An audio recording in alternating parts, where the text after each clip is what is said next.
The legend of the Green Children of Woolpit stands as one of the most enduring and perplexing mysteries of medieval England.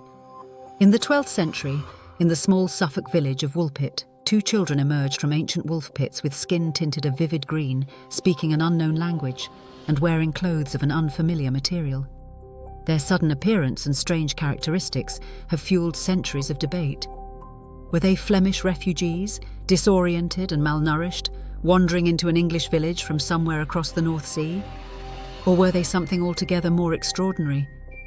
Visitors from a subterranean world, slipping through a localized portal that briefly connected the hollow earth to the surface above. By interrogating the medieval chronicles that record their story, and contrasting those accounts with modern hollow earth hypotheses, we can begin to trace the biological and geographical anomalies these children embodied and assess whether their origin points to something far stranger than migration. The primary sources for the Green Children of Woolpit are two 12th century chronicles. The writings of Ralph of Coggeshall in his Chronicon Anglicanum, composed around 1220, and the account of William of Newburgh in his Historia Rerum Anglicarum, written around 1197. Both chroniclers present the story as a genuine historical event, not allegory or fable. The children appeared near the village of Woolpit in Suffolk, possibly during the reign of King Stephen or shortly after, sometime in the mid-12th century. They were found near a pit used historically for trapping wolves. Frightened and disoriented, they refused all food for several days, eventually accepting raw broad beans, which they consumed eagerly. Over time, as they adapted to a conventional English diet, the green tint of their skin faded. The girl survived and eventually learned English. The boy remained sickly and died not long after their arrival. The girl's testimony is the most extraordinary element of the story. She described her homeland as a place called St. Martin's Land, a subterranean realm where the sun never shone, where the light was perpetual and dim like twilight, and where all the inhabitants were green. Across a great river from her homeland lay a bright and luminous land, which the people of St. Martin's Land could see but not reach.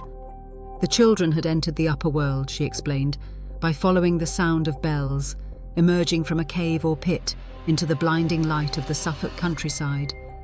The transition had confused and terrified them. This testimony, given by a child who had adapted to surface life and was presumably speaking sincerely by the time she could articulate it, resists easy dismissal. It is too specific, too internally consistent, and too peculiar to be mere invention. The Flemish refugee hypothesis is the most academically popular explanation and deserves serious engagement. England in the 12th century had a considerable Flemish immigrant population, and anti-Flemish sentiment was periodically violent. During the civil war known as the Anarchy, Flemish mercenaries and settlers faced persecution. The hypothesis, advanced by scholars including Paul Harris, suggests that the children were Flemish orphans who had wandered into unfamiliar Suffolk woodland after the death or displacement of their parents.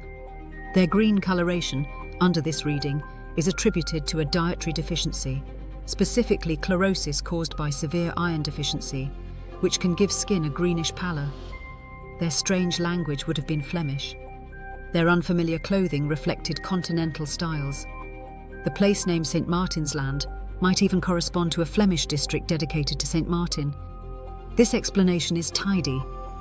It is rational. It is historically situated. But it leaves critical anomalies unaddressed. Chlorosis produces a pale yellowish-green tinge in fair-skinned individuals who are already severely anemic, not the vivid uniform green coloration described by both chroniclers independently.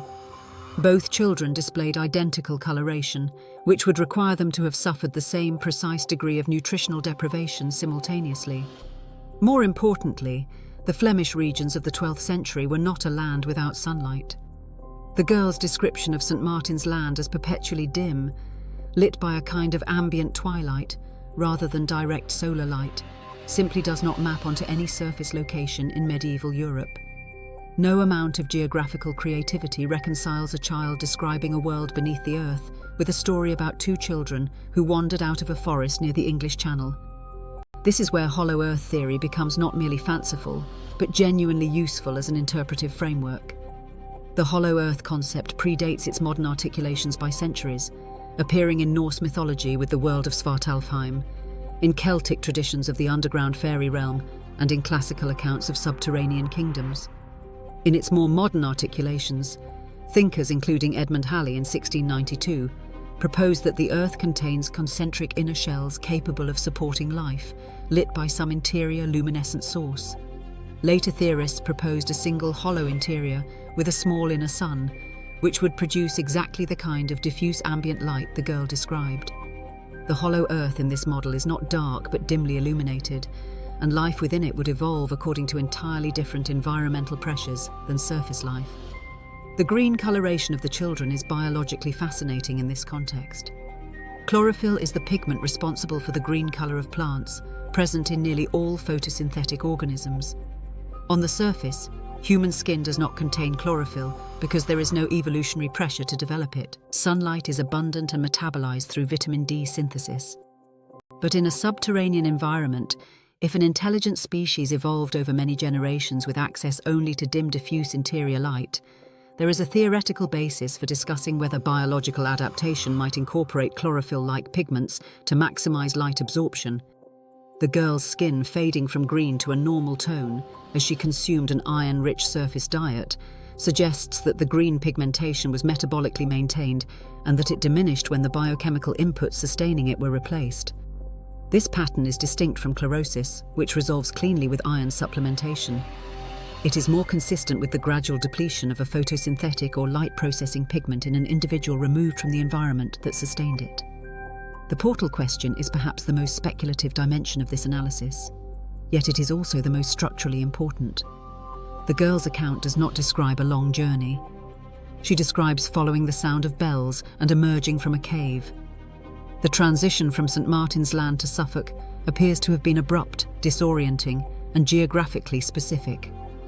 Woolpit sits in a region of Suffolk with a long history of pit-associated folklore, and the area contains various geological formations, including old workings, natural cave systems, and ancient underground passages. The idea of a localized portal, a specific geological point where the boundary between a hollow earth interior and the surface is traversable, fits the narrative detail far better than a metaphorical journey through woodland. A portal need not be supernatural in any science fiction sense. It could be a natural passage, a cave system extending downward to an interior environment, which the children accessed accidentally in their confusion following some catastrophe in the world below. The behavior of the children upon emergence also supports a portal rather than a migration reading. Children who had survived weeks wandering through forests from Flanders would be hungry and exhausted, but they would understand the concept of food and eat when offered it. These children refused nearly every food presented to them for days. They were not simply unfamiliar with English cuisine. They appear to have been biochemically incompatible with surface food in the initial period, as though their metabolism required a fundamentally different kind of sustenance. The boy never adapted and died. The girl adapted slowly, and her adaptation was inseparable from the fading of her green coloration.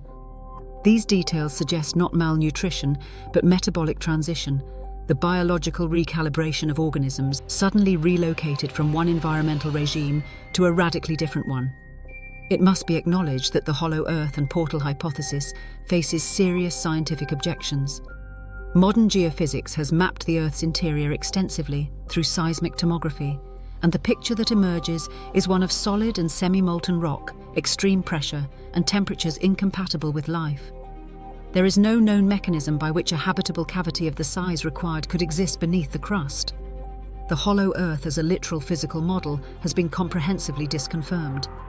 However, whether the green children represent evidence of hollow Earth is a distinct question from whether hollow Earth as a planetary model is correct. The girl's description of St. Martin's Land may encode a genuine experiential reality, without that reality corresponding to a literally hollow planet. She may have come from an extensive cave system with its own ecosystem, lit by bioluminescent organisms or geothermal luminescence, populated by a community that had lived underground for so many generations that they had biologically diverged from surface humans. This is a far more modest and scientifically defensible version of the same essential claim that an isolated, subterranean population existed, and that one of its access points to the surface was in Suffolk. The two medieval chronicles that preserve this story were written by educated, skeptical ecclesiastics who were aware of the distinction between reliable testimony and legend. William of Newburgh explicitly stated that he included the account only because of the credibility of those who testified to it. Ralph of Coggeshall appears to have had direct access to individuals who knew the girl in her adult life. Neither chronicler seems motivated to fabricate an elaborate subterranean mythology. The story lacks the moralizing frame that typically characterizes medieval allegory or exemplum literature. There is no obvious theological lesson. The children are not devils, not fairies in a symbolic sense, and not angels. They are simply anomalous people who appeared from somewhere else, and the chroniclers recorded their existence with apparent sincerity and evident puzzlement. The story of the Green Children of Woolpit refuses to resolve into a single satisfying explanation, but the weight of the available evidence tilts away from the Flemish refugee hypothesis and towards something altogether more strange.